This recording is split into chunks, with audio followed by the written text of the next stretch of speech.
जो व्यक्ति भगवान वाहिगुरु अल्लाह ईश्वर उस परमात्मा में विश्वास नहीं रखते, ऐसे व्यक्ति हमारा कार्यक्रम ना देखे, क्योंकि जो भगवान पर ही विश्वास नहीं रखता वो मेरी बात पर क्या विश्वास करेगा। इसलिए ऐसे व्यक्ति को यदि हमारा कार्यक्रम सत्य ना लगे तो वह ऐसे काल्पनिक मान करके भूल जाए। इस कार्यक्रम का उद्देश्य देवी देवताओं के छोटे छोटे प्रयोगों उपाय बताना है, जिससे मनुष्य के जीवन में आने वाले दुख परेशानियों को दूर करना है। इस कार्यक्रम में प्राचीन व आधुनिक पुस्तकों से उपाय, साधना व मंत्र लिए गए हैं। यह बता देना इसलिए भी आवश्यक है क्योंकि जिन विद्याओं को मैंने सिद्ध महात्माओं से प्राप्त किया है उनके विषय में मैं आपको बता देता हूँ कि यह मैंने उनसे प्राप्त की है विद्या, और जो प्रयोग मेरे अपने होते हैं वह भी मैं आपको बताता हूँ। और आज मैं जो आपको यह प्रयोग बता रहा हूँ, यह प्रयोग प्राचीन व आधुनिक पुस्तकों से प्रयोग लिए गए हैं।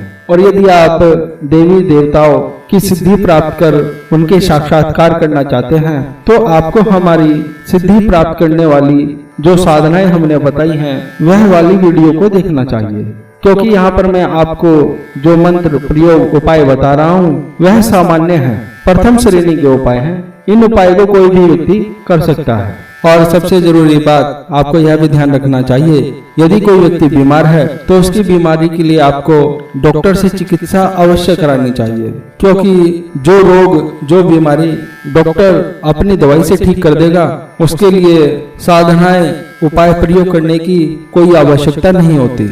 आज का यह छोटा सा उपाय आंखों के दर्द को ठीक करने के लिए किया जा रहा है। देखिए, आंखों में बहुत से प्रकार का दर्द हो जाता है और कभी कभी जैसे आंख आ जाती है, मतलब आंख सूज जाती है, आंख में स्वेलिंग आ जाती है, या कभी कभी नजर दोष के कारण भी आंखों में दर्द हो जाता है, आंख पूरी लाल हो जाती है।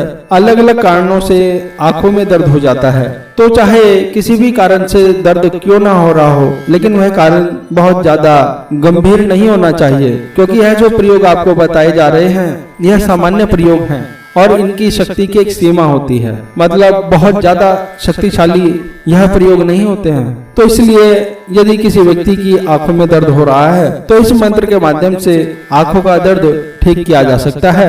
और यह प्रयोग हमें रात्रि 10 बजे के बाद रविवार वाले दिन कभी भी करना चाहिए। इसके लिए हमें उत्तर दिशा की ओर मुख करके बैठना चाहिए। साधना काल में हम लाल या पीले रंग के वस्त्र पहन सकते हैं। यदि हमारे पास लाल या पीले वस्त्र नहीं है तो हम किसी भी रंग के कपड़े पहनकर पूजा को कर सकते हैं, लेकिन काले और नीले रंग के वस्त्र हमें नहीं पहनने चाहिए। और पूजा स्थान में भगवान शिव का कोई अच्छा सुंदर चित्र लगाना चाहिए। और सबसे पहले हमें अपने परम पूज्य गुरुदेव का पूजन करना चाहिए। गुरु मंत्र का कम से कम 21, 51 या 108 बार मंत्र का जाप करना चाहिए। और उसके पश्चात हमें भगवान शिव का पूजन करना चाहिए। और जब आप अच्छे से पूजा कर लें उसके पश्चात यह जो स्क्रीन पर मंत्र दिखाया जा रहा है, इस मंत्र की आपको कम से कम 7 माला मंत्र का जाप आपको करना है। और यह प्रयोग मात्र 7 दिन का है। और 7वें दिन आपको रात्रि में 108 बार इसी मंत्र से हवन कर देना चाहिए। तो इस प्रकार से साधना सिद्ध हो जाती है। तो जब भी कोई व्यक्ति पीड़ित होता है, उसकी आंखों में दर्द होता है, तो आपको नमक की 7 डली लेनी है। नमक एक तो पिसा हुआ बाजार में नमक आता है जो हम खाते हैं, उसी नमक की मैं बात कर रहा हूँ, लेकिन साबुत नमक आपको लेना है। साबुत नमक आपको किसी भी दुकान से मिल जाएगा। वह मोटा नमक होता है, डली वाला नमक होता है, गोल नमक होता है। उसे ही पीस करके बारीक जो घर में खाने का नमक होता है वह बनाया जाता है। तो आपको मोटे वाले नमक की 7 डली ले लेनी है। अपनी मुट्ठी में आपको रखना है, रोगी को दिखाना है कि आप इसको देखिए। और फिर आप रोगी के सामने अपना हाथ कीजिए, उसके मस्तक से हाथ को आप नीचे को झाड़िए, मस्तक पर हाथ लगाइए, फिर ठोड़ी के ऊपर हाथ लगाइए, ऊपर से नीचे इस प्रकार से कीजिए। मतलब 11 बार आपको इस प्रकार से करना है और 11 बार ही मंत्र का उच्चारण करना है और 11 ही रोगी के मुख पर फूंक मारनी है। और केवल इतना ही करना है तो आप देखेंगे जिस व्यक्ति को नेत्रों में बहुत ज्यादा दर्द हो रहा था वह धीरे धीरे दर्द कम होने लगा है, और जो आंखों की जो बीमारी है वह भी धीरे धीरे ठीक होने लगी है। मैं आपको साधनाएं सिखा रहा हूँ, बता रहा हूँ, तो आप मुझसे भी यही सवाल आकर के कर सकते हो।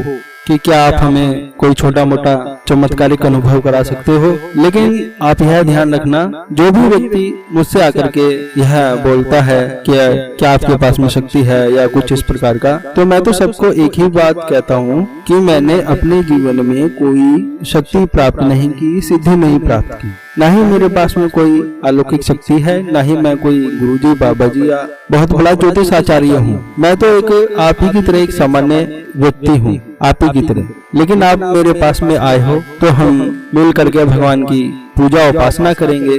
अब मैं जो आपको बताने वाला हूँ यह आप मेरी बात पर विश्वास मत करना, आप अपनी आंखों से देखकर ही विश्वास करना। क्योंकि लोग यह कहते हैं जब वह हमारे पूजन में सम्मिलित होते हैं और जब हम माता की पूजा उपासना करते हैं तो बहुत से लोगों को ऐसा प्रतीत होता है कि उन्हें साक्षात देवीय दर्शन हो रहे हैं, उन्हें विभिन्न प्रकार की अनुभूतियां हो रही है, उन्हें ऐसा लगता है कि उनके आसपास कोई शक्ति घूम रही है और उन्हें विभिन्न प्रकार की ऐसी अनुभूतियां होती हैं जो उन्होंने अपने जीवन में कभी महसूस नहीं की। और जब आपको ऐसी दिव्य अनुभूतियां हो कि शक्ति आपके आसपास ही है तो आपको हाथ जोड़ लेने चाहिए और मन में जल्दी जल्दी वह सब मांग लेना चाहिए जो आपकी अभिलाषा हो, जो आप जीवन में चाहते हो कि आपको ये सब चीजें प्राप्त हो। जो भी आप चाहते हैं वह सब चीजें आपको प्रार्थना के रूप में मांग लेनी चाहिए जल्दी जल्दी। और यदि आपको किसी भी प्रकार की कोई भी दिव्य अनुभूति, चमत्कारिक अनुभूति ना हो तो आप समझ जाइएगा कि सच में ही मैंने कुछ नहीं किया। और जब मैंने कुछ नहीं किया तो फिर मेरे बताए प्रयोग को करने से क्या लाभ है, मेरी बताई साधना को करने से क्या लाभ है, मेरी किसी भी बातों को बताने का क्या लाभ है, उसे आप बिल्कुल मत करिएगा। लेकिन मैं फिर भी आपको यही कहूंगा कि यदि आपको कोई भी दिव्य अनुभूति हो, कोई चमत्कारिक शक्ति के दर्शन हो, तो इसका ज्ञान मुझे नहीं है। मुझे नहीं पता आपको कैसे दर्शन हो रहे हैं, कैसे अनुभूतियां हो रही हैं। मैं तो एक सामान्य आदमी हूँ। यदि आपको शक्तियां दर्शन दे रही हैं, तो इसका अर्थ यह है कि आप एक अच्छे आदमी हो, अच्छे इंसान हो, आपकी आत्मा शुद्ध है, सात्विक है, आप एक सच्चे मनुष्य हो। ये हो सकता है क्योंकि जब गुरु परंपरा के अंतर्गत व्यक्ति साधना को सीखता है तो उसके पूज्य गुरुदेव उसे यही निर्देश देते हैं कि आपको कभी भी अपने मुख से यह नहीं बोलना है कि आपके पास में शक्ति है, सिद्धि है, आपने उच्च कोटि की शक्तियाँ प्राप्त की है। ऐसा कभी नहीं बोलना चाहिए। इससे अहंकार का भाव उत्पन्न होता है और उसी से ही पतन हो जाता है। और आपको मालूम है अहंकार तो रावण का भी नहीं रहा, तो हम तो कुछ है भी नहीं अभी। आपको सभी सुख प्राप्त हो ऐसा मैं आशीर्वाद देता हूँ। आगे भगवान शिव की इच्छा। शंभु महादेव भोलेनाथ। हर महादेव। आप सभी गुरु जी से अपनी समस्याओं के समाधान के लिए आकर मिल सकते हैं, जिसमें आपको कोई व्यय या कोई शुल्क नहीं देना होगा। पूर्ण निःशुल्क आप अपनी समस्याओं का परामर्श गुरु जी के साथ कर सकते हैं, परंतु उसके लिए आपको पहले ये 2 वीडियो देखनी अनिवार्य है।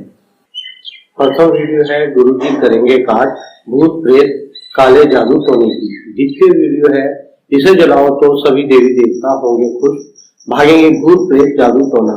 सारी जानकारी इन दोनों वीडियो में दी गई है, इन्हें आप एक बार अवश्य देखें। हर हर महादेव।